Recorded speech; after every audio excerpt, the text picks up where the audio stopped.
Prions ensemble.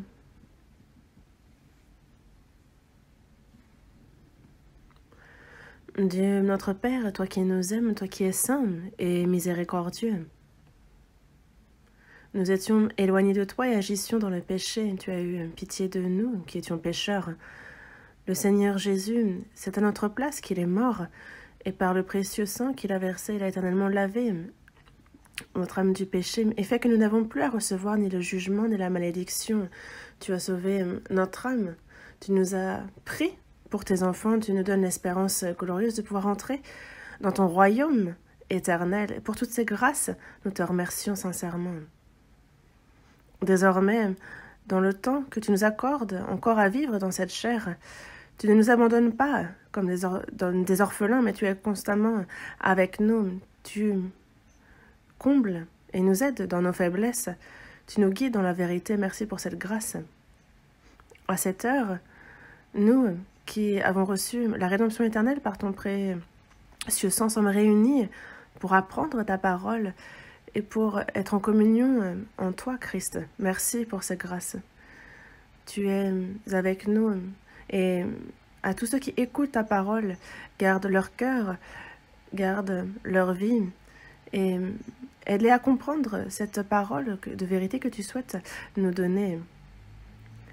Ton Église en Corée, dans le monde entier, il y a des frères et sœurs qui, malgré les difficultés, gardent la foi, demeurent en toi. Accompagne-les dans leur faiblesse et qu'ils puissent vivre pour ta gloire, pour ton œuvre, là où ils sont. Prends soin d'eux et guide-les. Et fortifie, donne davantage de sagesse, de puissance, remplie de ton esprit, tous les frères qui prêchent ta parole, afin que ta parole puisse être témoignée avec courage et droitement. À ceux qui sont malades, à ceux qui sont dans la faiblesse, en toutes choses, sois avec eux, et tes regards sur eux et accorde-leur la grâce qui leur convient, qu'ils puissent retrouver la santé et vivre pour ton œuvre, pour ta gloire. Nous te demandons de les aider afin qu'aucun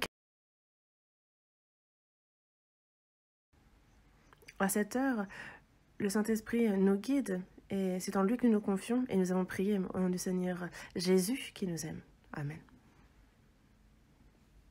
La chorale va louer le Seigneur pour la cantique qu'elle a préparée.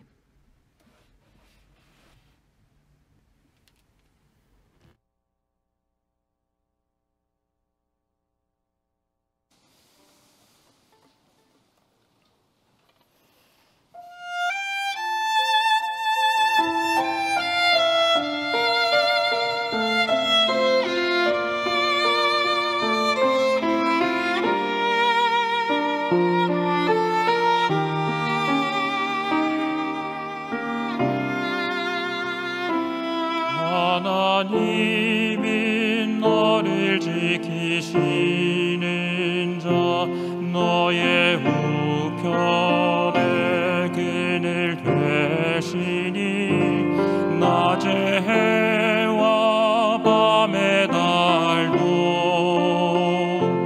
너를 해치 못하리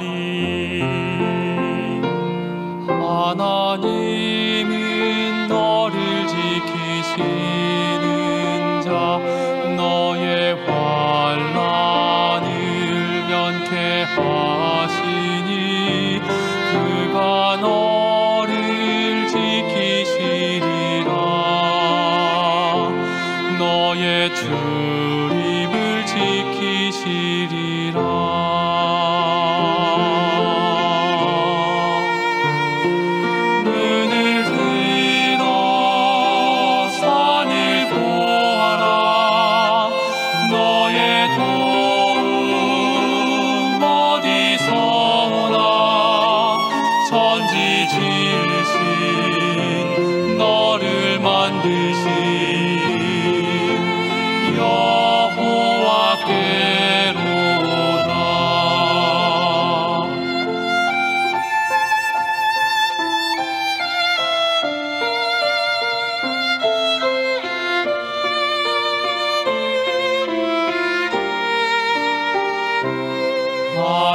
하나님은 너를 지키시는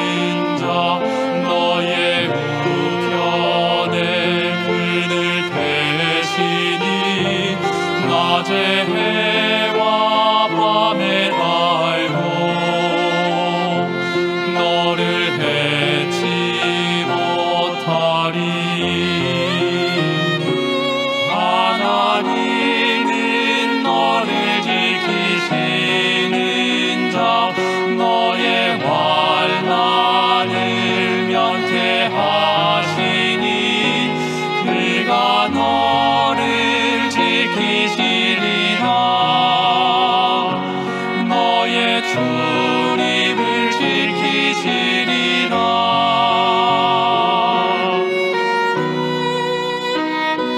눈을 들어 산을 보아라.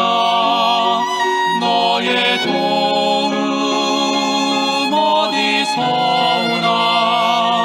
천지 지으신 너를 만드신 여호와께로다.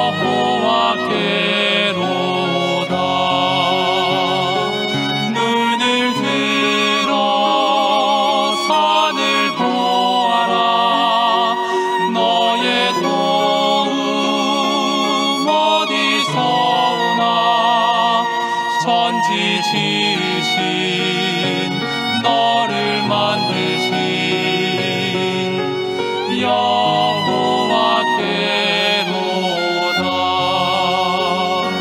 천지 지으신 너를 만드신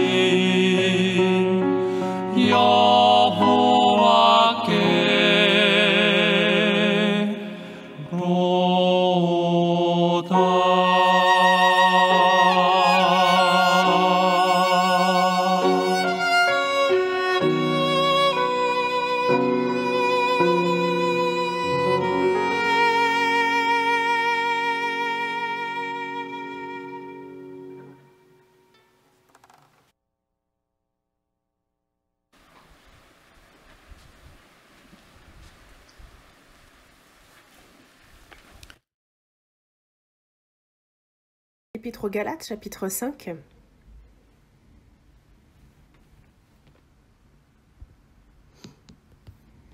Épître aux Galates, chapitre 5, du verset 22 au verset 26.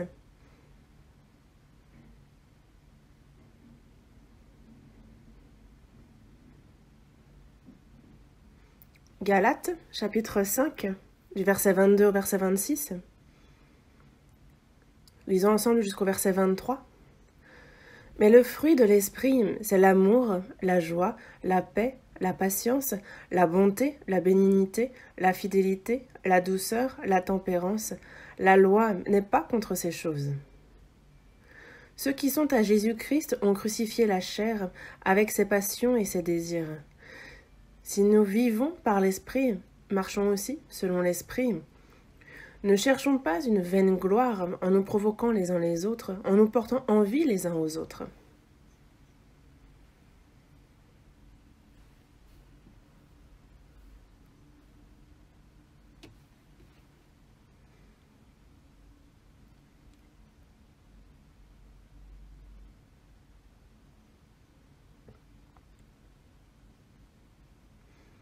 Nous appelons ça le vivre avec la Covid-19. En tout cas, cette politique-là a commencé et je rends grâce, ça nous aide. Ceux qui ne peuvent se réunir doivent avoir envie de venir. Et évidemment que nous espérons qu'au plus vite, nous pourrons tous nous réunir. En tout cas, à l'avenir, jusqu'à ce que toutes les restrictions soient levées, apprenons ensemble la parole, communions ensemble, et peut-être qu'à ce moment-là, nous pourrons aussi, je pense qu'on pourra avoir la retraite. Le dimanche matin, le sermon est intitulé « Soyez remplis de l'esprit ». Dans Éphésiens, chapitre 5, verset 18, il est dit « Ne vous enivrez pas de vin, c'est de la débauche. Soyez au contraire remplis de l'esprit. » On On oppose donc le fait d'être enivré de vin et le fait d'être rempli de l'esprit. Quand on est enivré de vin, alors les personnes deviennent courageuses et vont jusqu'à dire des choses qu'elles n'auraient jamais dites sans être enivrées. Et en fait, la personne est différente de l'ordinaire. Il ne faut pas que les chrétiens soient enivrés de vin, car ivre, alors on perd la raison, on commet des erreurs, on parle aussi à la légère, et si on ne fait pas attention, on peut même agir et faire des erreurs, et donc il ne faut pas être enivré, au contraire, il faut être rempli de l'esprit. Et donc on va même plus loin, soyez remplis de l'esprit. Le chrétien est sauvé, mais il y a encore ce vieil homme, cette vieille nature en nous, et qui nous empêche d'obéir à toute la parole et qui nous pousse à ne pas vivre comme il se doit en tant que chrétien. Et nous rencontrons et souffrons beaucoup à cause de cela. Notre vie de foi n'est pas vécue avec notre propre force. C'est par la grâce de Dieu que nous avons reçu le salut. Et la vie de foi aussi, c'est par la puissance et la grâce du Saint-Esprit qu'elle peut être vécue. Et c'est par la parole qu'il nous transforme constamment, nous qui sommes sauvés. Par sa parole, il nous renouvelle dans notre cœur, il nous transforme. Et notre vie de foi, petit à petit, croît, grandit, et on en vient à être davantage obéissant, et nous pouvons vivre pour la gloire de Dieu. Et lorsque nous sommes remplis de l'esprit, nous portons le fruit de l'esprit. Un agriculteur, un vignoble qui va planter une vigne, va espérer avoir des raisins. Et Dieu est le vigneron, Jésus est le cep et nous sommes les sarments. Attachés au cep, nous grandissons et nous nous nourrissons de la sève qui passe par le cep. Et donc c'est la grâce et la parole de Dieu qui nous nourrit et qui nous fait porter le fruit de l'esprit. Nous, dans notre cœur, il y a aussi dans notre âme ce salut qui s'est accompli, la grâce de Dieu, son amour, cette parole qui n'est pas simplement une théorie, mais qui réellement doit se manifester dans notre vie. Et donc, notre foi croît, mais lorsque nous sommes remplis de l'esprit, alors notre cœur est rempli de la grâce, de la puissance, de la vérité de Dieu, et alors nous portons le fruit de l'esprit. Dans Galates, chapitre 5, on voit dans le verset 22 et 23, donc le fruit de l'esprit et ses 9 aspects. Et je vous en parle chaque semaine. Et il ne faut pas juste dire le fruit de l'esprit, c'est ça, et donc recevoir cette connaissance et ne pas faire le lien avec sa propre vie. Les chrétiens doivent véritablement porter tout le fruit de l'esprit. Il faut le vouloir, il faut désirer porter le fruit de l'esprit. Sans vouloir vivre selon la volonté de Dieu, alors on va vivre selon sa propre pensée et n'être en rien dérangé, sans se sentir coupable, et s'imaginer que c'est comme ça qu'il faut vivre, alors que ce n'est pas du tout le cas, n'est-ce pas? Dans Galates, chapitre 5, verset 17, il est bien dit que la chair a des désirs contraires à ceux de l'esprit, et l'esprit en a de contraires à ceux de la chair. Ils sont opposés entre eux, afin qu'on ne fasse pas ce que l'on veut. La chair a des désirs contraires à ceux de l'esprit, en fait. Ils sont opposés entre eux. Le Saint-Esprit, lui, veut transformer notre pensée, notre cœur, notre vie, et la chair ne le veut pas. Dans le Galates, chapitre 5, le verset 16, il dit « Marchez selon l'esprit et vous n'accomplirez pas les désirs de la chair. » Lorsque l'on marche selon l'esprit, alors on n'accomplit pas les désirs de la chair. Et on ne vit pas selon notre vieil homme qui est en nous. Et c'est pour cela que il nous faut toujours espérer en la grâce, en la parole de Dieu, même après le salut. Et comme il est dit dans Jean chapitre 1, verset 16, nous avons tout reçu de sa plénitude et grâce pour grâce. Dieu souhaite nous donner constamment, encore maintenant, beaucoup de grâce. Nous avons tout reçu de sa plénitude. Il faut que cette plénitude se forme en nous. Et il faut le vouloir, le désirer. Prier, apprendre la parole et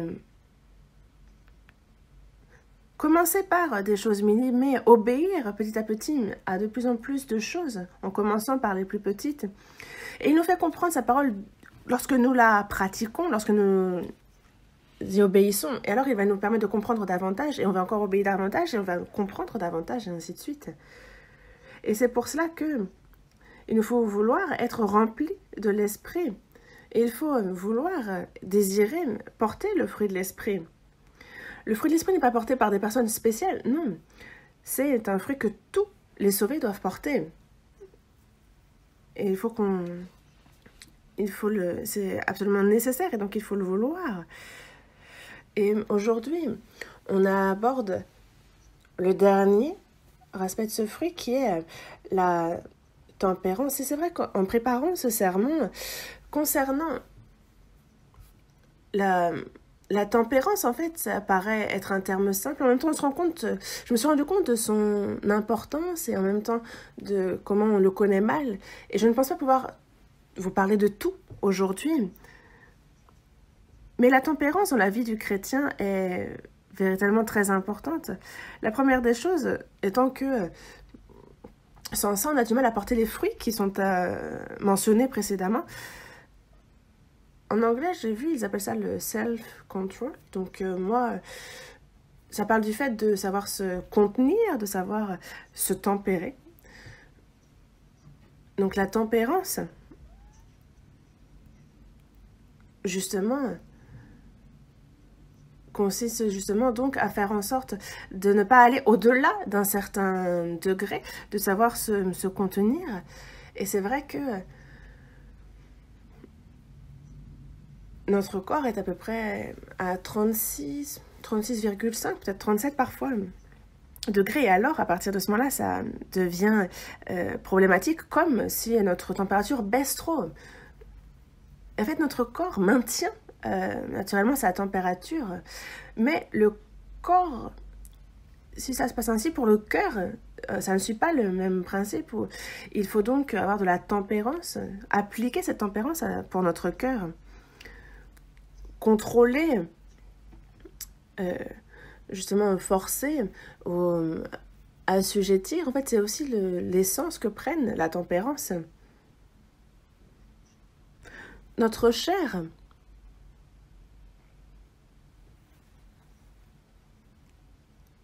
nous l'avons reçue d'Adam, nous avons reçu cette nature pécheresse, nous en avons hérité. Et c'est à cause de cela que même dans les chrétiens sauvés, il y a cette chair qui n'aime pas la parole de Dieu, qui ne veut pas y obéir et qui souhaite vivre comme bon lui semble. Et ça, il faut vraiment bien le contrôler. Une vie de tempérance est vraiment très importante. La vie de tempérance demande de la persévérance et on souffre. Et donc, l'apôtre Paul, concernant la vie de foi, a comparé cela à une course et aussi comme ceux qui font de la lutte ou de la boxe et qui frappent du poing l'adversaire. On va voir ça dans la première épître aux Corinthiens, chapitre 9. Première épître aux Corinthiens, chapitre 9. Verset 24. À partir du verset 24, le verset 24 déjà. Ne savez-vous pas que ceux qui courent dans le stade courent tous, mais qu'un seul remporte le prix? Courez de manière à le remporter.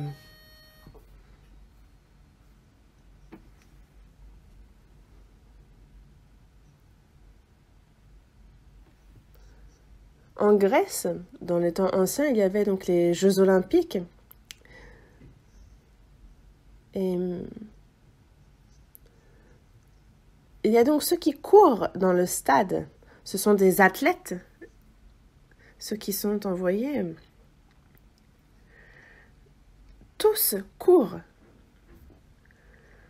Tous courent. Ça signifie que justement, donc tous, ils courent dans un sens, il y a un parcours à suivre. Hein. Ce n'est pas ils courent comme bon leur semble, il y a un parcours imposé. Et ils courent tous le long de son parcours. Mais un seul remporte le prix. De nos jours, on pourrait dire qu'il n'y a qu'une seule médaille d'or pour chaque discipline. À l'époque, c'était une couronne de laurier que l'on mettait sur la tête du vainqueur. Et c'était une gloire immense, un honneur. Et plus que l'argent ou le prix que l'on recevait, c'était la gloire que cela apportait à toute la famille, aussi à la personne en soi. Et c'était vraiment... il pouvait s'en glorifier. Mais ne savez-vous pas que ceux qui courent dans le stade courent tous, mais qu'un seul remporte le prix? Mais courez, il s'adresse à qui? Aux chrétiens. Il s'adresse ici aux saints de Corinthe. Les saints de Corinthe étaient sauvés, mais ils avaient la connaissance, ils semblaient intelligents, mais ils se vantaient. Mais ils ne vivaient pas comme il se doit leur vie de foi. Et c'est le reproche qui leur était fait. On leur dit, courez. Nous sommes des coureurs. Nous ne sommes pas là, visiteurs, pour observer les gens courir. La première des choses qu'il faut savoir, c'est que nous sommes des coureurs. Et savoir que le parcours à suivre est imposé. Et que dans le stade, il faut se considérer comme un coureur. Courez, vous aussi, de manière à le remporter. Dans Philippiens, chapitre 3, verset 14, on nous dit « Je cours vers le but pour remporter le prix de la vocation céleste de Dieu en Jésus-Christ. » Ceux qui courent ont un but.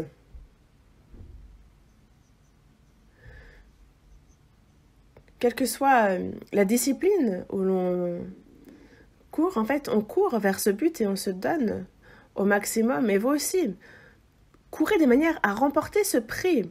Dans Hébreux chapitre 12, verset 1, on dit que nous sommes environnés d'une si grande nuée de témoins. Rejetons tout fardeau et le péché qui nous enveloppe si facilement et courons avec persévérance dans la carrière qui nous est ouverte. On nous parle de courir avec persévérance. Il y a ceux qui nous ont donc devancés dans la foi, ceux qui ont couru avant nous cette course. Eux, ils sont cette nuée de témoins qui nous entourent, qui nous environnent et qui nous soutiennent. Et le Seigneur aussi a ses regards tournés vers nous. Et c'est pour ça que nous courons vers le but pour remporter le prix de la vocation céleste de Dieu en Jésus-Christ. Jésus nous attend, la couronne à la main. Mais dans le verset 25, il dit que tous ceux qui combattent s'imposent toute espèce d'abstinence.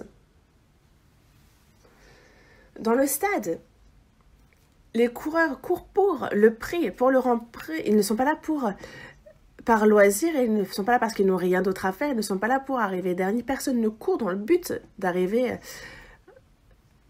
dernier, non. Et ils s'entraînent. Ils font, en tant qu'athlètes, et quand vous regardez les athlètes olympiques, ils font parfois des entraînements spécifiques dans des lieux où ils restent et ils s'entraînent et justement souffrent des choses qu'une personne lambda ne supporterait pas afin de vraiment de former ce cours. Et en fait, ce sont des choses qui ne se font pas du jour au lendemain. Ils ont été entraînés et ils s'abstiennent de beaucoup de choses, que ce soit du sommeil, que ce soit de ce que eux voudraient manger. En fait, ils contrôlent, ils s'abstiennent d'énormément de choses. Tous ceux qui combattent s'imposent toute espèce d'abstinence.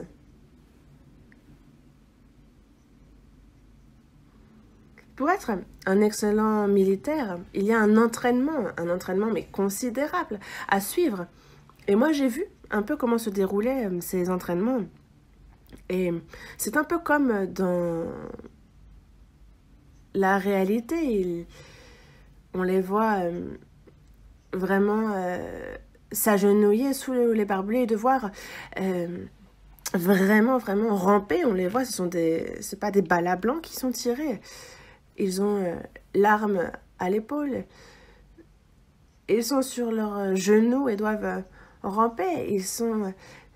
C'est comme s'ils étaient dans un véritable combat. On voit que l'entraînement qu'ils reçoivent est très réaliste et très extrême aussi. Pour l'élite, pour l'unité spéciale, on les voit aussi être jetés en parachute. Des fois, ils doivent surmonter des épreuves qui mettent leur vie en péril et il faut qu'ils surmontent tout ça. Et c'est comme les coureurs. Et il en va de même des chrétiens. Il y a un entraînement à suivre parce qu'un chrétien non entraîné va tomber à la moindre difficulté, à la moindre épreuve. La tempérance, c'est justement cet entraînement-là. On a besoin de persévérance et ça nous fait souffrir, mais c'est nécessaire pour s'abstenir. Tous ceux qui combattent s'imposent toute espèce d'abstinence. Mais nous, faisons-le pour une couronne incorruptible, parce qu'eux le font pour une couronne corruptible. Tout ce qu'ils reçoivent, c'est corruptible, ça se perd peu de temps après. Que ce soit la médaille d'or, la médaille d'argent ou la médaille de bronze, c'est juste du métal. Et oui. Ce n'est pas après ça que nous courons. Nous le faisons pour une couronne incorruptible. Pour la couronne de gloire, pour la couronne de vie, pour la couronne de justice. Et on nous en parle beaucoup dans la Bible. Et donc, la tempérance est vraiment une chose très importante pour notre vie de chrétien. Et c'est quelque chose qu'il ne faut absolument pas il ne faut pas que ces choses soient absentes de notre vie. Dans le verset 1 Corinthiens, chapitre 9, verset 26, il dit « Je cours, non pas comme à l'aventure, je frappe, non pas comme battant l'air, mais je traite durement mon corps et je le tiens assujetti, de peur d'être moi-même rejeté après avoir prêché aux autres. » Ceux qui courent ne vont pas ici et là, à droite, à gauche, non, ils ont un but. L'apôtre Paul l'a bien dit. Je cours, parce qu'il y a une mission qui m'a été confiée.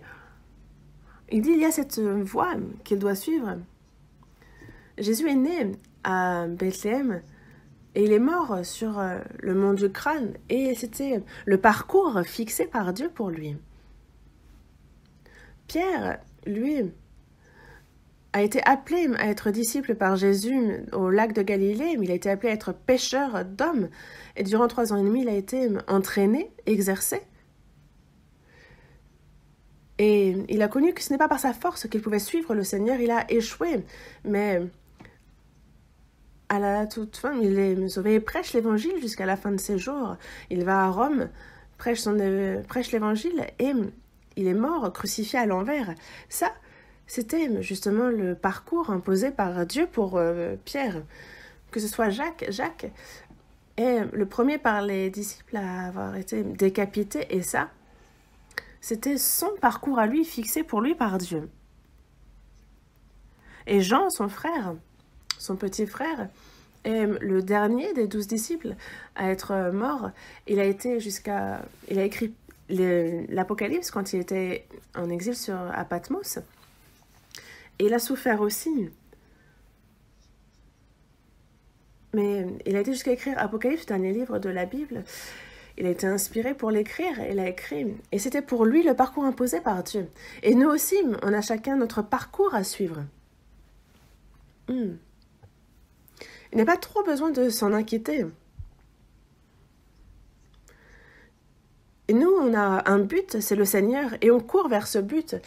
On ne sait pas si on va passer par la jungle ou si ça va être passé par le désert, mais ce qui est sûr, c'est que je ne cours pas comme à l'aventure. Parce que la parole de Dieu est la lumière sur mon sentier. juste depuis notre salut et jusqu'à ce que nous soyons dans le royaume. Il y a la parole de Dieu qui nous enseigne et c'est dans la parole que je cours. Et comme ça, on ne prend pas de chemin contraire. On ne chancelle ni à droite ni à gauche, on ne se détourne pas. Le Saint-Esprit nous guide dans toute la vérité. Il nous guide au sein de la vérité. Et nous courons donc en direction du but. Et c'est pour ça que c'est comme je frappe, non pas comme battant l'air, mais c'est comme les boxeurs. Les boxeurs,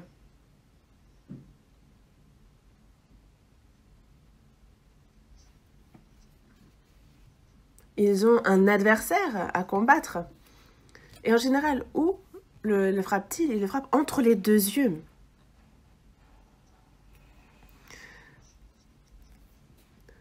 Et car, en fait, justement, en fait, si on arrive à mettre KO la personne, à la faire tomber et qu'elle ne puisse pas se relever, on a donc gagné. Et donc on frappe, non pas comme battant l'air. Une personne qui est exercée, entraînée, est-ce qu'elle va frapper battant l'air? Non, elle atteint sa cible, mais non parce que, justement, nous ne luttons pas contre la chair et le sang. Et c'est pour ça que l'apôtre Paul a bien dit, je traite durement mon corps, je le tiens assujetti. On a déjà un combat à mener contre soi-même. Nous n'avons pas à lutter contre la chair et le sang, mais contre les dominations, contre les autorités, contre le prince de ce monde de ténèbres, contre Satan qui, lui, stimule notre chair. Et même ceux qui sont sauvés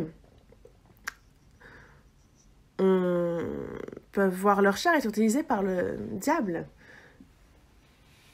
Le diable ne peut pas nous prendre notre salut, mais si nous ne nous reprenons pas et que nous n'obéissons pas comme il se doit à la parole de Dieu, alors il y a cette convoitise de la chair qui est stimulée et à laquelle nous ne pourrons pas résister. Nous deviendrons complètement inutiles devant Dieu et quelqu'un qui est... Satan peut faire de nous quelqu'un d'inutile aux yeux de Dieu. Et ça, c'est vraiment impossible. Ce serait vraiment très, très contradictoire. Et donc, qui est le premier adversaire? C'est soi-même. Et dans la première épître de Pierre, chapitre 2, verset 11, il est dit « Je vous exhorte comme étrangers et voyageurs sur la terre. » Il s'adresse ici aux saints. Vous êtes comme étrangers et voyageurs sur la terre. Nous sommes voyageurs sur cette terre étrangère. Notre cité à nous est dans les cieux. Il a préparé pour nous un royaume éternel. Nous ne sommes que de passage sur cette terre. Nous sommes étrangers, voyageurs. Et il ne faut donc pas mettre notre cœur dans ce monde. Il faut donc s'abstenir des convoitises charnelles qui font la guerre à l'âme. Vous connaissez justement, elles font la guerre à l'âme, elles sont opposées. Against, c'est vraiment contre. Il y a ces convoitises de la chair qui font la guerre à l'âme, qui sont ennemis de Dieu et qui l'affrontent. Et même en étant sauvé, on peut tout à fait, si on est utilisé par le diable, agir au contraire contre Dieu. Il faut donc se battre contre la chair, il faut s'abstenir des convoitises charnelles qui font la guerre à l'âme. Il faut, comme le dit l'apôtre Paul, traiter durement son corps et le tenir assujetti. La chair ne veut pas se soumettre. Quand on écoute la parole, on fait moi j'ai reçu le salut, donc il faut aimer le Seigneur, il faut obéir à la parole de Dieu, amen. Et on écoute. Mais le temps passe, après on ressort. On se dit, faut vraiment vivre selon la parole. J'ai la chair aussi. Moi, j'ai telle et telle situation qui font que, quand on descend de l'escalier déjà, quand on arrive à la porte et qu'on se retrouve dehors, on a déjà quasi oublié ce qu'on avait écouté et on voit une nouvelle voiture, un nouveau modèle passer, on se dit, oh, et moi, quand est-ce que je pourrais acheter ce genre de voiture? On se dit, wow. Quand on voit quelqu'un passer et très bien habillé, on se dit, wow, la chance. On voit ce monde, on voit ceux qui habitent dans de très belles maisons, ceux qui ont telle ou telle chose, et le diable, Justement, il simule, il va attaquer notre chair afin que l'on n'obéisse pas à la parole de Dieu. Et donc, il fait constamment obstacle à notre obéissance. C'est un fait. Et c'est pour ça qu'on écoute la parole et pourtant, et ceux qui ne pratiquent pas. C'est pour ça que dans Jacques, chapitre 1, il est bien dit de mettre en pratique la parole et de ne pas se borner à l'écouter. Parce que ça, ce sera se tromper soi-même par de faux raisonnements. Il faut donc pratiquer et ne pas se borner à écouter.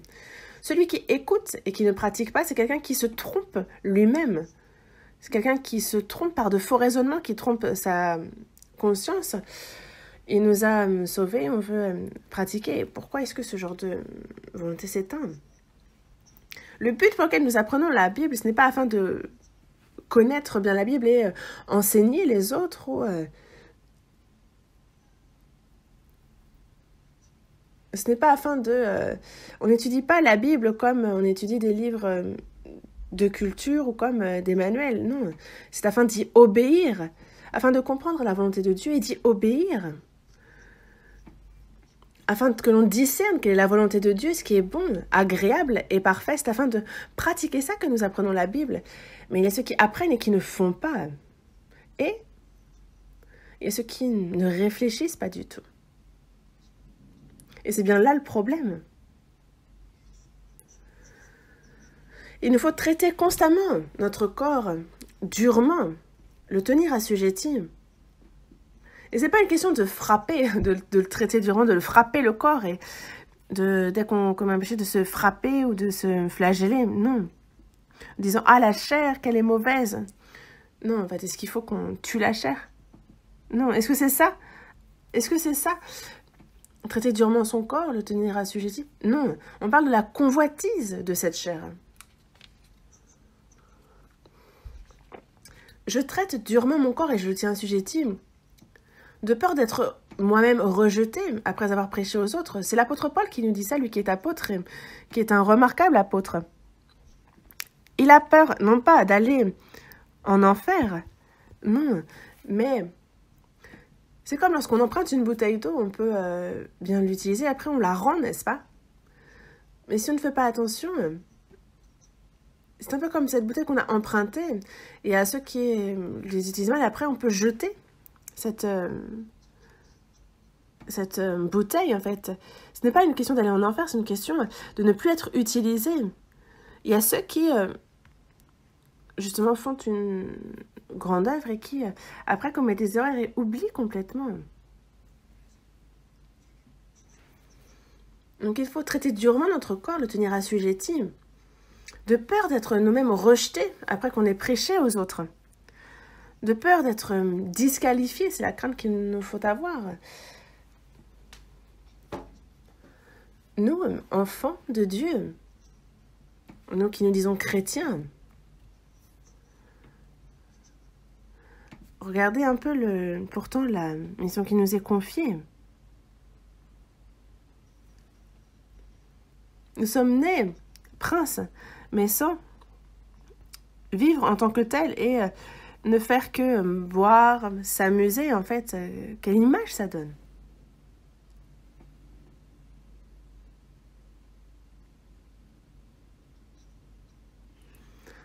Il en va de même des politiciens. Ils sont élus par les citoyens. Mais quel que soit le président qui devient... Quelle soit la personne, qui devient présidente, il faut qu'elle soit justement patriote au sens qu'elle aime le pays. Mais une personne, en fait, vaut mieux que la personne, en fait, se donne. Elle est là pour le pays. Et donc, si on ne fait pas attention, on peut élire une personne qui, au contraire, détruit ce pays. Et surtout, en fait, devant Dieu, c'est ça, en fait. Regardez, par exemple, Salomon a été établi roi sur Israël.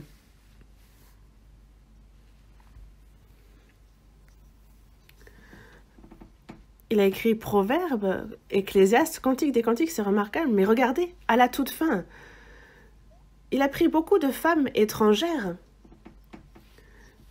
Est-ce que c'est, je ne sais pas, le Alzheimer? Est-ce que Mais il a commencé ensuite à, justement, idolâtrer les dieux étrangers de ces femmes. Et donc finalement, ce sont 10 tribus qui lui ont été retirées et données à Roboam. En fait, il s'est vu, si on ne fait pas attention, on peut justement se voir tout prendre. Et il n'est pas mort comme il avait été promis à David, mais en tout cas, nous, il faut avoir peur d'être disqualifié.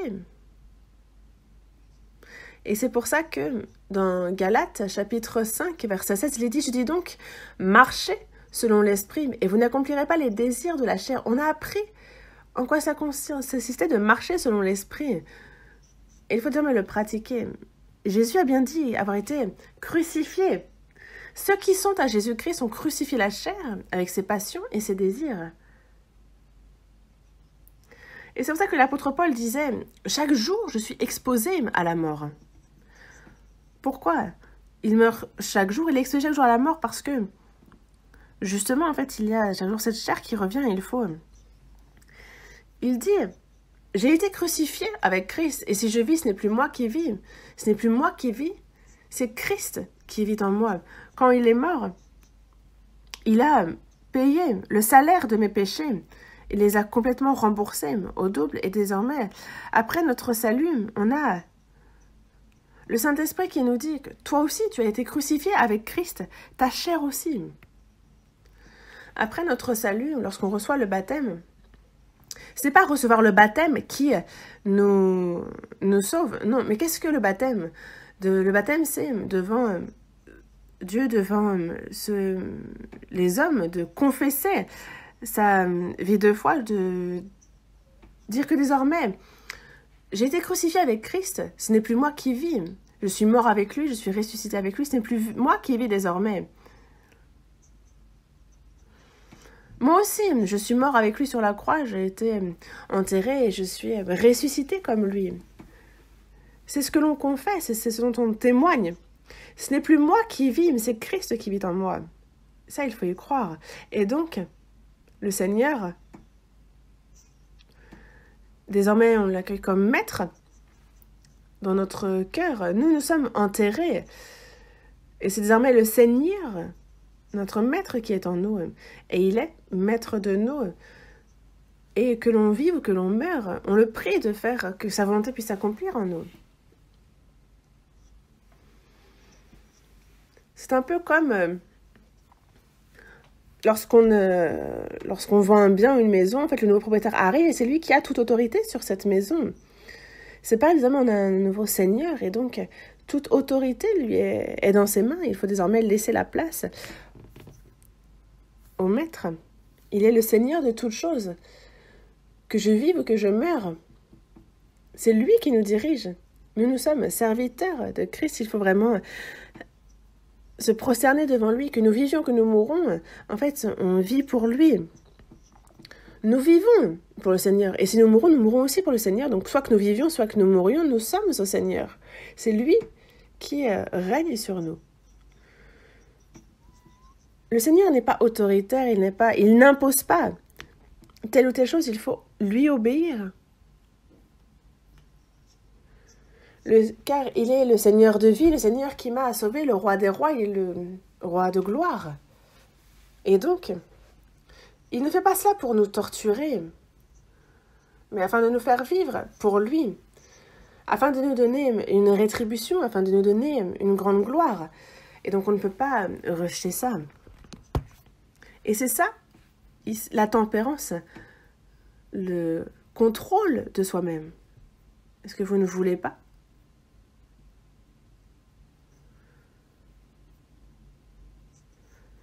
Et c'est pour cela que les chrétiens doivent se confier absolument dans l'esprit pour assouvir la chair, pour la tenir assujettie. C'est pour ça que les chrétiens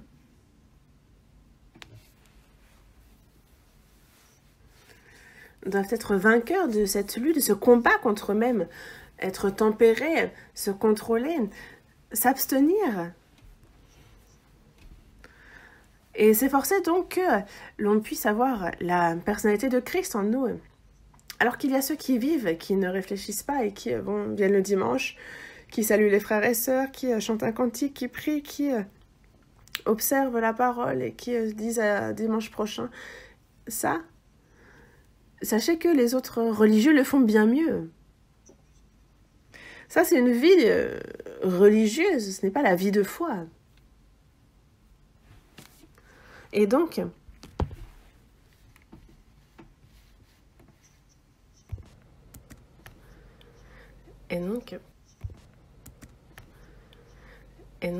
abstenez-vous des convoitises de la chair. Il faut les contrôler, il faut assouvir la chair. C'est vraiment un problème très important.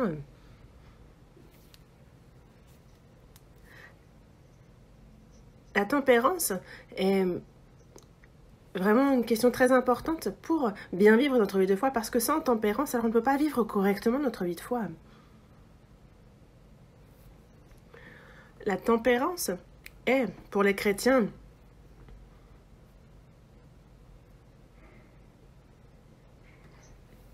vraiment un aspect de notre personnalité, quelque chose qu'il nous faut absolument posséder. Et il y a tellement de choses pour lesquelles il faut appliquer de la tempérance pour soi-même, pour l'Église. Si on n'est pas tempéré, on ne peut pas vivre notre vie de foi. Et on ne peut pas non plus faire comme il se doit le service au sein de l'Église. On ne peut pas vivre comme il se doit pour le Seigneur.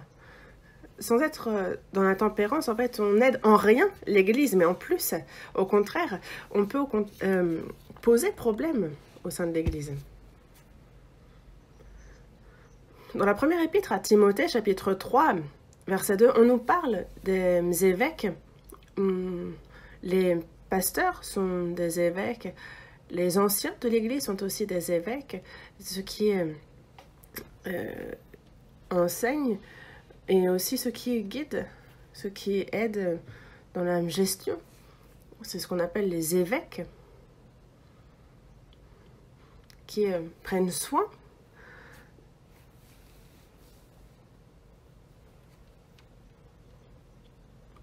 un peu comme un père dans une famille. Mais concernant la qualification de ces évêques, il faut qu'ils soient trouvés irréprochables. Irréprochable. Quelqu'un à qui l'on a des reproches à faire ne peut être évêque. Sinon, cette personne va nous dire « fais ci » et nous dire bah, « toi déjà, fais-le ». Et on parle ensuite qu'il faut que cette personne soit aussi modérée, tempérée. Une personne qui, justement, se met en colère, une personne qui est enivrée ne peut être évêque. Quelqu'un qui ne contrôle pas, qui n'est pas tempérant dans sa vie, ne peut être évêque. Et aussi, il en va de même pour les diacres. Il y a des qualifications. En fait, dans la première épître à Timothée, chapitre 3, on nous parle aussi des femmes, des sœurs. Concernant les femmes, dans la première épître à Timothée, on nous en parle. On nous dit les femmes de même. Les sœurs aussi peuvent être diacres. Dans Romains chapitre 16, on nous parle de Phébé, notre sœur qui est diaconesse de l'église de Sancré. Et juste, ils écrivent aux Romains. Et avant d'y aller, en fait, ils entendent parler de Phébé, la sœur qui est de l'église de Sancré et qui est diaconesse. Et justement, en fait, c'est à cette sœur Phébé qu'on confie la tâche de transmettre aussi les épîtres. Et donc,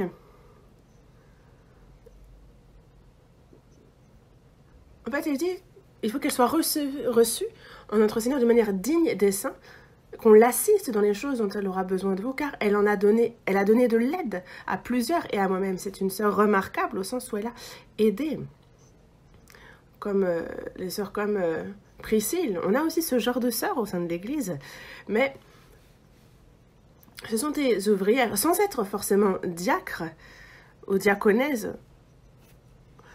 Quand on se voit confier des tâches, même sans être diaconesse, on peut être comme une diacre. Il y en a qui sont diacres et qui ne font rien. Et là, on ne pourrait pas dire, alors vraiment, ce sont des diacres.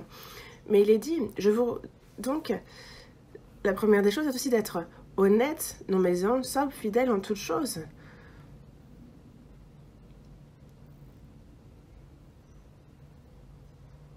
Et c'est aussi ce qui concerne toutes les sœurs chrétiennes.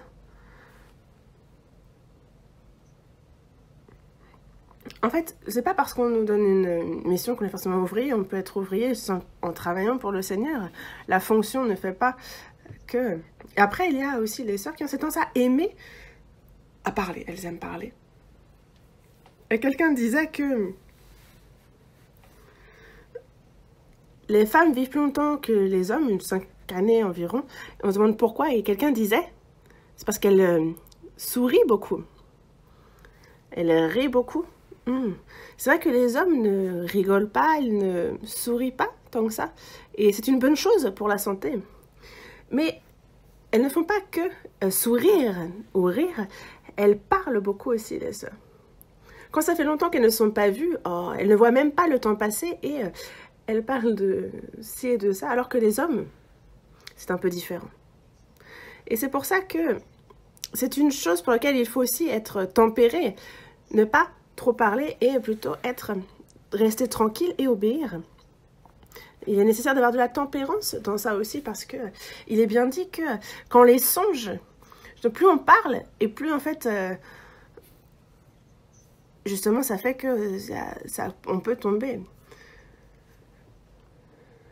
Il est bien dit que les femmes de même, donc elles doivent être honnêtes, non médisantes, sobres, fidèles en toutes choses, et parler peu.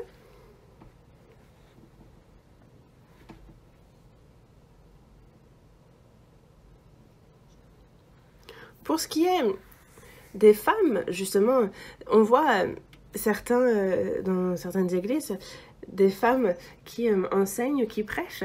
Dieu a bien précisé le rôle de l'homme et de la femme. On voit dans l'Ancien Testament des occasions particulières où Dieu a établi des femmes juges ou des femmes prophètes, mais ça c'est particulier.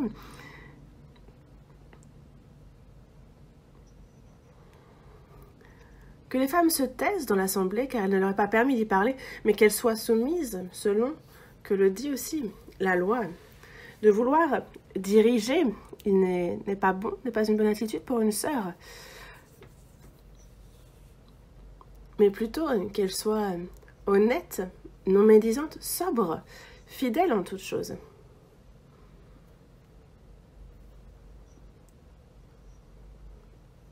Et ce n'est pas une question de forcer qui que ce soit à la soumission, mais c'est qu'il y a un rôle différent pour les seuls. Et il y a pour les sœurs des choses qu'il ne faut pas faire. Et c'est simplement justement de l'accepter dans son cœur. Les sœurs ont des choses pour lesquelles il faut qu'elles soient tempérées au sein de l'Église et dans la famille. Dans la famille, le mari peut parler plus fort. Et c'est vraiment de la peine que se donne la femme de ne pas me répondre, d'élever les enfants, de prendre soin de la maison. Même si c'est vrai que le mari va travailler. Mais en fait, ne pensez pas que les femmes s'amusent à la maison. Il n'y a pas de fin à l'éducation des enfants. Il n'y a pas non plus de repos. Enseigner, élever les enfants, s'occuper de la maison, en fait.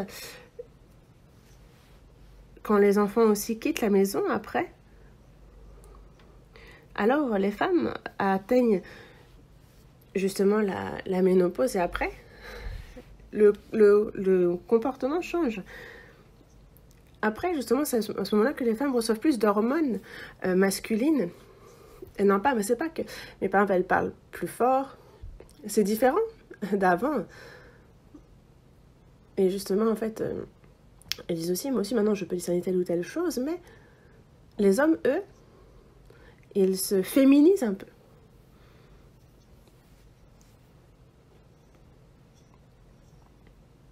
Et justement, en fait, ils se sentent plus seuls quand ils rentrent à la maison.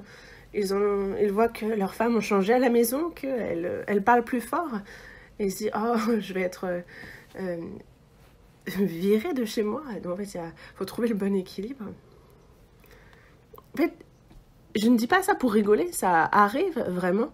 Et c'est pour ça qu'une chose que je demande aux sœurs, c'est vraiment d'être tempérées. Moi, je suis une sœur, je suis une femme. Il faut justement, en fait, soutenir le frère. Ne pas qu'il se sente à l'écart et plutôt le fortifier. Lui dire, tu peux le faire, tu es encore jeune. Tu peux le faire. Et c'est pour ça que, justement, soutenir le frère dans sa position et ne pas, au contraire, ne pas l'écraser quand il arrive à la maison, chercher à l'enseigner. Parce que sinon, vous pouvez le tuer rapidement. Et c'est pas une bonne chose que le mari meure, parce que sinon, l'épouse, elle aussi, en fait, c'est vraiment une destruction pour elle, c'est juste moi.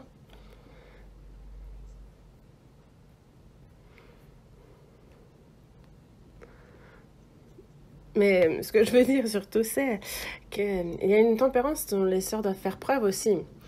Dans la première épître aux Corinthiens, chapitre 14, il est dit que les femmes se taisent dans les assemblées car il ne leur est pas permis d'y parler, mais qu'elles soient soumises selon que le dit aussi la loi.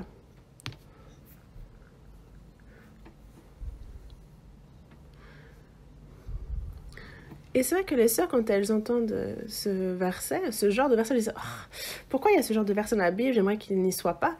Mais c'est que les choses à faire sont différentes. Et c'est pour ça que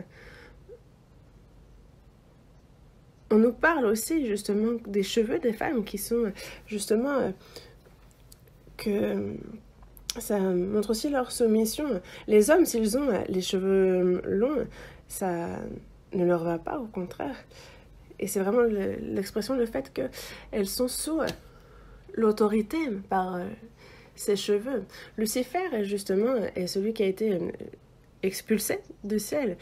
Et les anges qui l'ont suivi aussi.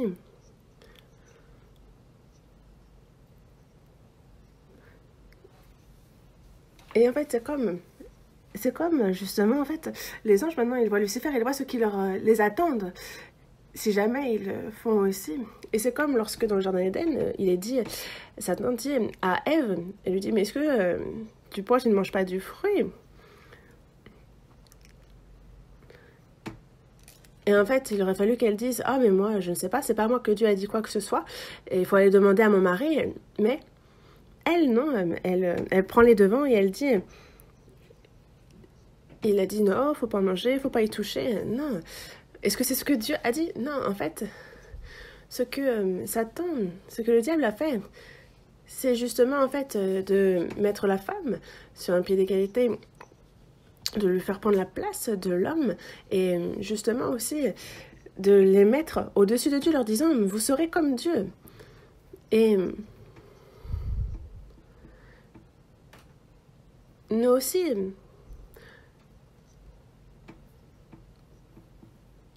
quand la femme, justement, a pris les devants, elle a été tentée par justement le Satan. Et après, ce qui a entraîné il est bon de savoir que tout ça, en fait, c'est aussi... Donc, ces cheveux permettent aussi de montrer désormais la soumission que l'on est sous l'autorité. Et il y a donc justement les sœurs qui... Elles ne doivent pas trop parler, elles doivent être tempérées, ne pas chercher à enseigner, ne pas chercher à être au-dessus. Ne pas vouloir justement se mettre en avant. Et c'est un ordre établi par Dieu dans la Bible.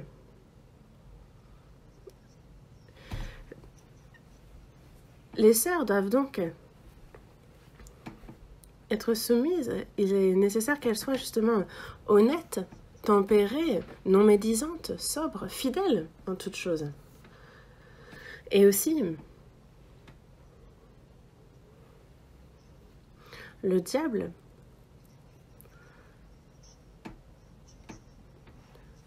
il utilise justement cette chair qui n'est pas encore soumise pour essayer d'agir à travers elle. Donc il ne faut pas se laisser avoir par le diable.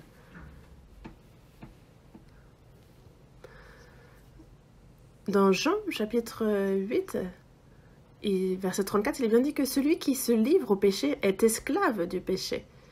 Celui qui se livre au péché est esclave du péché. Et dans la seconde épître de Pierre, chapitre 2, verset 19, il est dit que chacun est esclave de ce qui a triomphé de lui. Quand on perd à la guerre, on est fait prisonnier et on doit ensuite être justement esclave. En boxe aussi, quand l'adversaire a frappé, si l'autre est KO, alors justement, en fait, l'autre est comme esclave. Et nous, lorsque nous péchons, on est donc esclave du péché. On est utilisé par Dieu, par le diable, pardon. Dans la première épître aux Corinthiens, chapitre 7, verset 23, il dit que vous avez été rachetés à un grand prix. Ne devenez pas esclaves des hommes. Ni esclaves des hommes, ni esclaves du péché, ni esclaves du diable. Nous sommes esclaves du Seigneur Jésus et de personne d'autre. Et on lui est complètement soumis. Et c'est pour ça que dans Romains, chapitre 6, versets 17 et 18, il est dit « Grâce soit rendue à Dieu de ce que, après avoir été esclaves du péché, vous avez obéi de cœur à la règle de doctrine dans laquelle vous avez été instruits. Ayant été affranchis du péché, vous êtes devenus esclaves de la justice. On est devenus esclaves du Seigneur désormais. » Dans la Genèse, chapitre 3, verset 4, et les versets qui suivent, en fait, c'est dans le jardin d'Éden. Et il y a donc ce fruit de l'arbre de la connaissance du bien et du mal, défendu par Dieu d'en manger. Mais le serpent dit à la femme, « Mange. Vous ne mourrez point. Si tu en manges, au contraire, vos yeux s'ouvriront et vous serez comme des dieux. » Et en fait, il attise la désobéissance. L'homme a été fait à l'image de Dieu. Mais tant qu'on n'est pas comme Dieu, alors on ne peut pas être satisfait. Il faut que devant Dieu, nous soyons humbles pour que lui soit glorifié, pour que lui soit élevé. Et si nous, on cherche à s'élever aussi haut que lui, alors nous tombons en enfer. Dans Ésaïe, chapitre 14, verset 2, il est dit « Te voilà tombé du ciel, astre brillant, fils de l'aurore, tu es abattu à terre, toi, le vainqueur des nations. » Lui, justement, en fait, il s'est élevé. Mais désormais, il est tombé du ciel. Et il est abattu à terre. Et le diable, qui est un ange déchu, corrompu, justement, l'enfer a été fait pour lui. Et la raison pour laquelle il a été rejeté ainsi, c'est parce qu'il est devenu orgueilleux. Et donc la femme entend, et elle voit que c'était agréable à la vue, agréable à la bouche aussi, et qu'il allait justement pouvoir. Et c'était désirable, mais le diable, lui, a été précipité dans le séjour des morts, dans les profondeurs de la terre. Et ce qu'il fait, c'est qu'il tente maintenant. Vraiment, c'est précieux pour l'intelligence. Il est bon à manger, agréable à la vue. En fait, c'est par ces choses-là qu'il a tenté la femme, par les convoitises de la chair, les convoitises des yeux, l'orgueil de la vie. Les hommes, justement, ont vraiment cette convoitise dans le cœur. La convoitise des yeux, la convoitise de la chair, l'orgueil de la vie, justement, ce qui est bon à manger, agréable à la vue, en fait, précieux pour l'intelligence, ce sont les choses qui, justement, en fait, ils cherchent ainsi à s'élever plus haut que Dieu. Mais ce genre de choses, pour les sauver, sont là pour les tenter, pour nous faire tomber. Et surmonter cette tentation, c'est ça, la tempérance. Et encore maintenant, le diable n'a de cesse de nous tenter par ces choses. Et c'est pour ça qu'il faut que nous abstenions de ces choses-là. Dans Éphésiens, chapitre 6, verset 11, il est dit de nous revêtir de toutes les armes de Dieu afin de pouvoir tenir ferme contre les ruses du diable. Il faut donc prendre le casque du salut, l'épée de l'esprit, qui est la parole de Dieu. Toutes les armes de Dieu. La parole, c'est vraiment un ordre qui nous a été donné de nous revêtir de toutes ces armes. Parce que Jésus aussi fut tenté par le diable à 3 reprises. Et à chaque fois, il est écrit. C'est par la parole qu'il a repoussé le tentateur. Et nous aussi, nous nous confions dans la puissance du Saint-Esprit. Et c'est par la parole que nous pouvons surmonter toutes les tentations du diable. La tempérance est ce qui permet justement de contrôler cela et de le repousser. Et si l'on n'est pas dans la tempérance, alors c'est impossible. Il y a justement ce qui vient de notre cœur, il y a ce qui survient de l'extérieur, et il faut surmonter tout ça. C'est pour ça que dans Colossiens chapitre 3, verset 16, il est dit que la parole de Christ habite parmi vous abondamment. Instruisez-vous et exhortez-vous les uns les autres en toute sagesse. Il faut que la parole habite abondamment en nous. Il faut déjà s'instruire nous-mêmes, s'exhorter soi-même. Dans Romains, chapitre 2, il est dit « Toi, tu enseignes les autres et tu ne t'enseignes pas toi-même. » Quand on écoute les sermons d'autres personnes, on se dit « Est-ce qu'il parle pour lui ou est-ce qu'il parle à moi? Est-ce qu'il veut que ce soit moi qui entende ?» Et moi aussi, j'ai déjà entendu ça, mais moi... En fait, c'est pas... On ne parle pour personne en particulier, mais c'est la personne qui, justement, est touchée, qui est piquée par la parole. Et c'est parce que c'est la parole de Dieu qui a piqué cette personne. Lorsque, justement, en fait, il ne faut pas piquer les autres avec la parole, il faut que ça nous pique nous-mêmes. Par exemple, écouter, se dire « Ah, il faudrait qu'un tel écoute ce sermon. Ah, dommage, il n'est pas venu aujourd'hui, il aurait fallu qu'il écoute. C'était pour lui, ça. » Oui, évidemment, mais il faut surtout que soi-même, on écoute. Et c'est pour ça que il faut que la parole de Christ habite parmi nous abondamment. C'est comme il nous le dit. Je serre ta parole dans mon cœur afin de ne pas pécher contre toi. On l'entend, on la mémorise, on la lit. Et donc, vraiment, on fait que cette parole soit dans notre cœur. Il ne faut pas qu'elle passe par le cerveau, qu'elle y fasse un petit tour et qu'elle ressorte. Non, il faut que cette parole, elle soit dans notre cœur, qu'on la mémorise et qu'on y réfléchisse profondément. Et qu'on fasse le lien constamment avec notre propre vie. Alors... Justement, en fait, je serre ta parole dans mon cœur afin de ne pas pécher contre toi. C'est cette parole qui nous protège. Et qui, justement dit non, je ne vais pas faire enfanter cela. Quand on a de la haine qui est dans notre cœur, on se souvient de tu ne haïras point. Quand on veut se mettre en colère, ne te mets pas en colère. Justement parce que si vous mettez en colère, ne péchez point. Ne pas insulter. Et par exemple, non plus, quand quelqu'un a un peu le sang chaud, faut pas se hâter de s'irriter, faut pas... C'est parce que ça, c'est pour les insensés. En fait, c'est quand on a un péché qui veut sortir, en fait, il y a la parole qui, justement, frappe cela et nous préserve. Mais ceux qui ne lisent pas la Bible, qui n'écoutent pas non plus, qui ne mémorisent pas les versets non plus, alors, un chef de l'armée, mais s'il est désarmé, alors c'est comme être un chef inutile. En lui, il y a le Saint-Esprit, mais s'il n'y a pas la parole pour lui, alors que peut-il faire? C'est comme, par exemple, un train ne peut aller que sur des rails. S'il n'y a pas de rails, il ne peut rouler. C'est pareil, en fait. On ne peut pas être vainqueur sans que l'Esprit... ait la force de le faire. Et donc nous, on apprend, on lit, on mémorise, en fait, on met la parole de notre cœur et donc petit à petit, on pêche de moins en moins et petit à petit, on vit comme il se doit en tant que chrétien. Petit à petit, on en vient à ressembler au Seigneur. Et il faut absolument que ça se passe ainsi. Et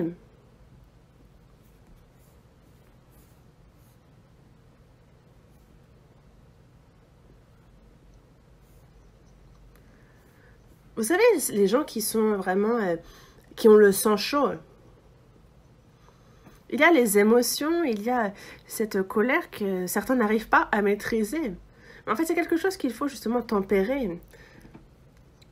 Mais ceux qui n'arrivent pas à s'appliquer à cette tempérance, on dit d'eux qu'ils sont justement intempérants, qu'ils ont le sang chaud, en fait, qu'ils n'arrivent pas à contrôler leurs émotions.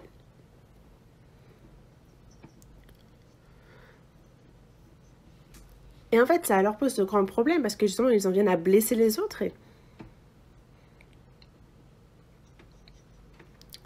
Dans Ecclésiaste, justement, on nous le dit bien, de ne pas s'irriter. De ne pas s'irriter. En fait, la colère, si on se retient, elle va s'évanouir. Mais il y a ceux qui sont vraiment irrités et qui vont donc d'abord commencer par mettre des coups. Mais ça, c'est ne pas être justement tempéré, c'est ne pas pratiquer la tempérance. Que ce soit l'irritation, que ce soit en fait toutes sortes d'émotions, il faut savoir se tempérer. Voyons dans Proverbes chapitre 16. Proverbes chapitre 16, verset 32. Chapitre 16, verset 32.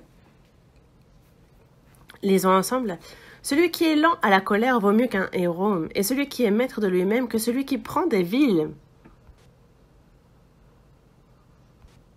On nous parle de ceux qui sont lents à la colère et que ces gens-là valent mieux que des héros.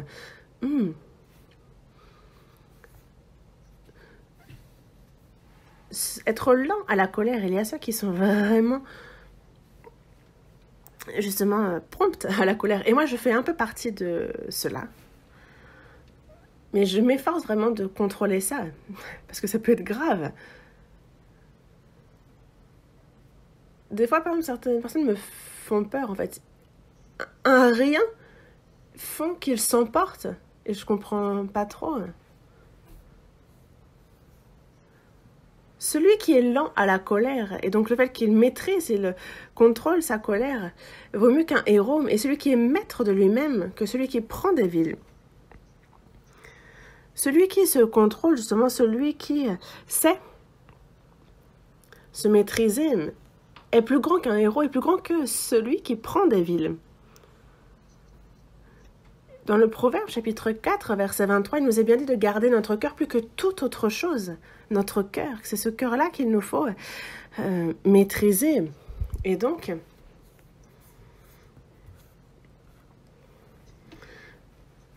il est important justement que de maîtriser son cœur. Dans le Proverbe, chapitre 14, verset 17, il est dit que celui qui est prompt à la colère fait des sottises, et l'homme plein de malice s'attire la haine. Celui qui ne réfléchit pas et qui s'emporte directement.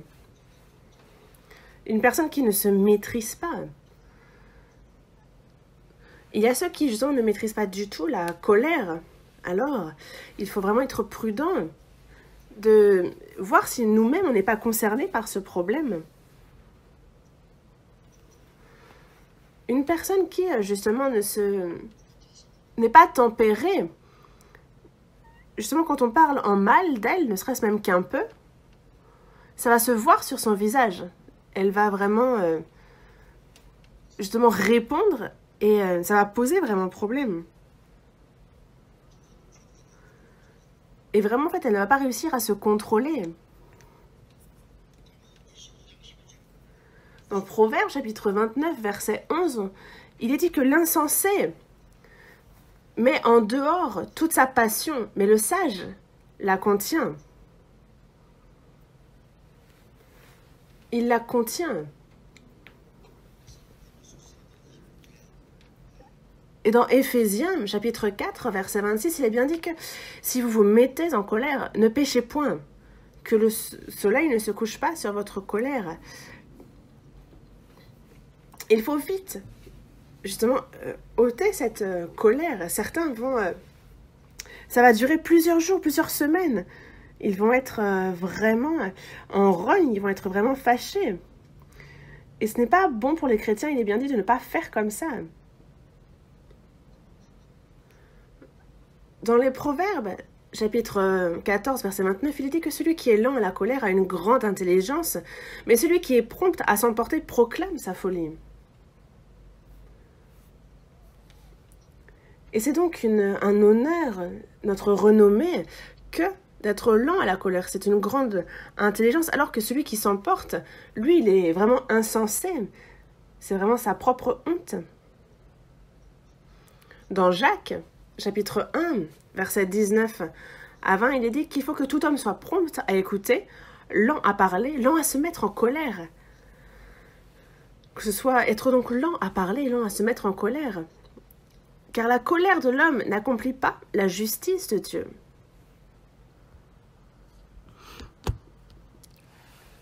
Non, non, l'amour, la charité ne s'emporte pas.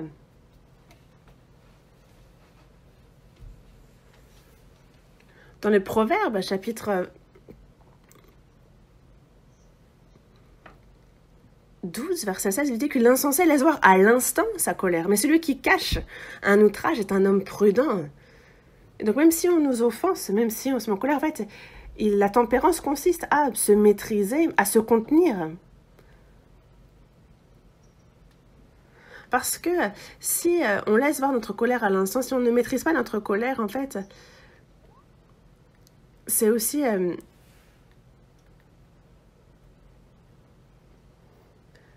une émotion qui peut être difficile de contrôler. On peut devenir violent, on peut devenir haineux. Et il ne faut pas que ce soit le cas pour les chrétiens.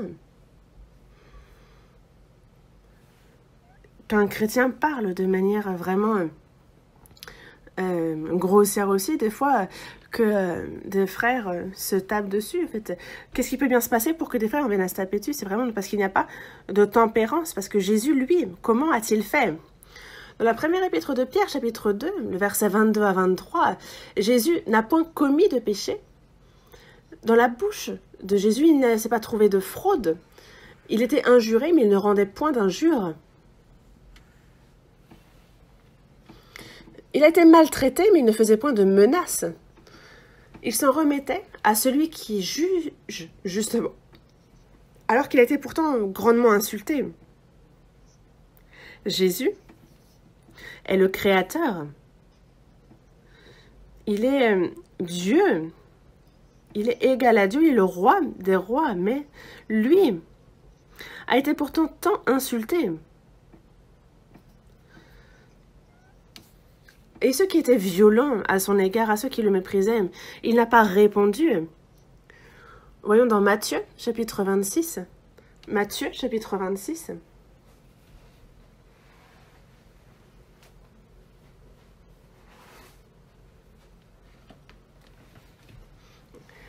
Évangile selon Matthieu, chapitre 26, verset 67 et verset 68, versets 67 et 68. Là-dessus, ils lui crachèrent au visage et lui donnèrent des coups de poing et des soufflets en disant « Christ, prophétise, dis-nous qui t'a frappé ?»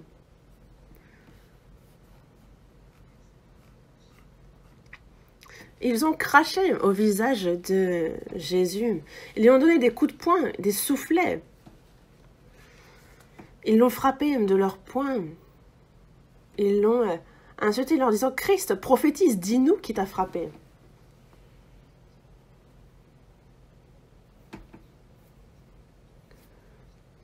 Est-ce qu'il y a quelque chose, une bêtise, une erreur? Qu'est-ce que Jésus a fait de mal pour être ainsi traité? Pour qu'on lui crache au visage, pour qu'on le frappe? Pour recevoir des coups de poing?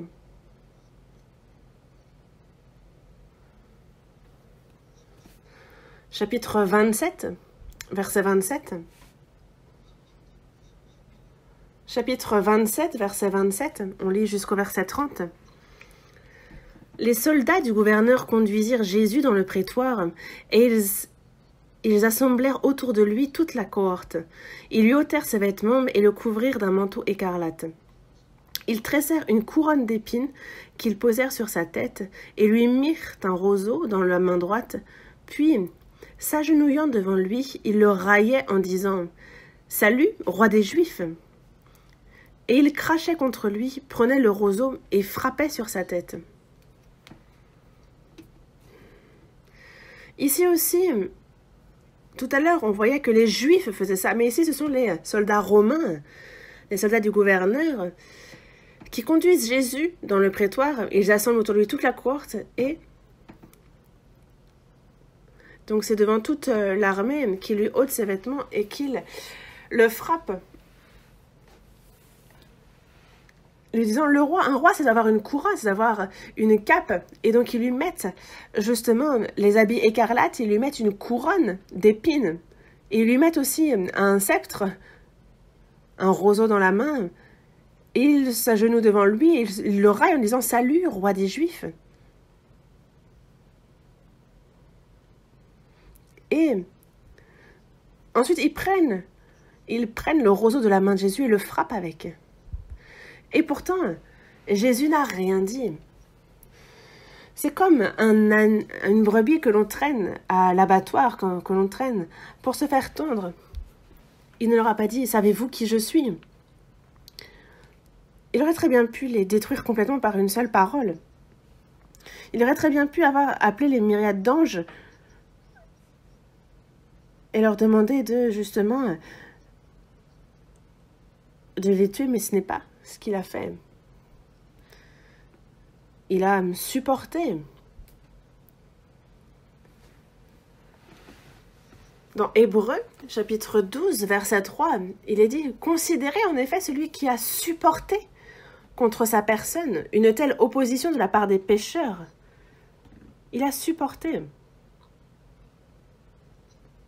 Nous aussi, il nous faut supporter.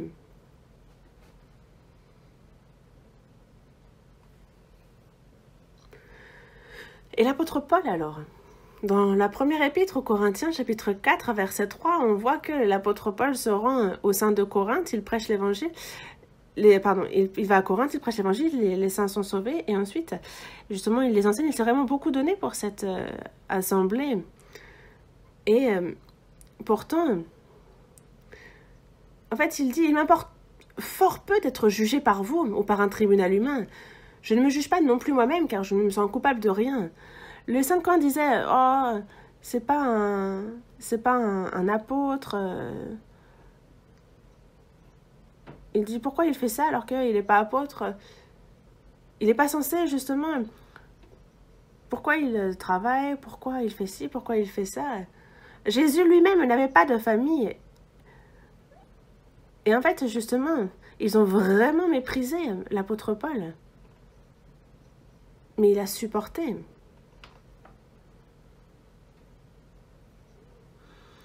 Et c'est pour ça que dans la première épître aux Corinthiens, chapitre 4, verset 9, il dit « Nous avons été un spectacle au monde, aux anges et aux hommes. » Quand on était insulté, quand on était frappé, on a supporté. Et il dit bien, en fait, on est devenus comme les souillures, comme les restes de ce monde. Et on ne s'imagine pas à quel point ils ont souffert. Et lui-même a été frappé, il était nu, il était dans la faim, il a été emprisonné. Et dans l'église aussi. Il a souffert en péril avec les païens, en péril avec les faux frères. Et ça n'a pas empêché l'apôtre Paul, en silence, de suivre le Seigneur Jésus.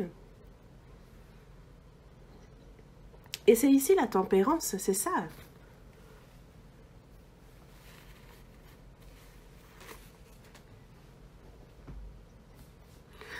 Et on va continuer aussi à parler de la tempérance. Il y a encore beaucoup à dire, mais dans la mesure du possible.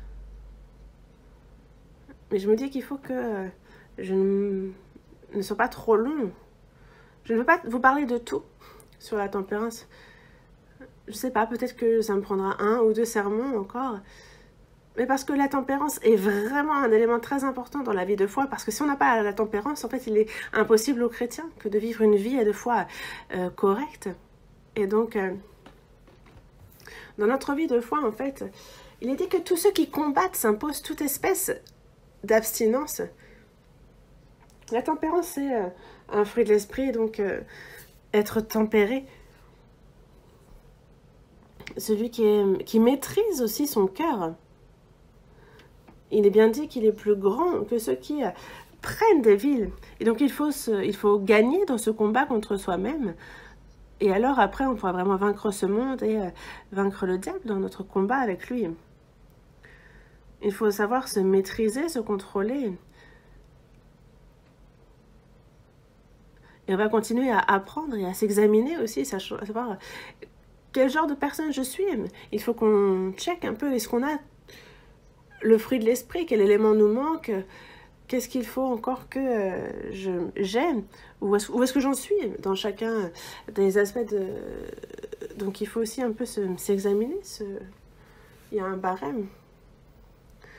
Car il faut qu'on porte le fruit de l'esprit, on prie ensemble. Car il faut qu'on porte le fruit de l'esprit, on prie ensemble.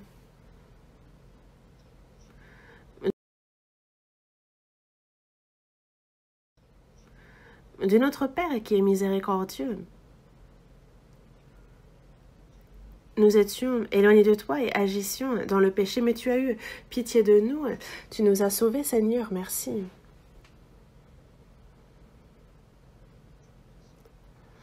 Tu nous as donné la vie et tu as mis en nous le Saint-Esprit qui demeure avec nous, merci. Mais nous sommes encore pourtant... Il y a encore ce vieil homme, cette nature pécheresse qui ne veut pas vivre selon ta volonté, qui ne veut pas se soumettre à toi. Mais Seigneur, aie pitié de nous, aide-nous et par ton Saint-Esprit, fortifie-nous par ta parole et renouvelle-nous dans notre personnalité, dans notre comportement chaque jour. Que remplis du Saint-Esprit, nous puissions porter le fruit de l'Esprit et que l'on puisse vivre une vie qui soit digne à tes yeux. Aide-nous pour cela. Et il y a encore beaucoup de choses dans notre vie dont nous n'arrivons pas, au sujet desquelles nous n'arrivons pas à être tempérés. Nous ne maîtrisons pas vis-à-vis de certaines choses. Dieu,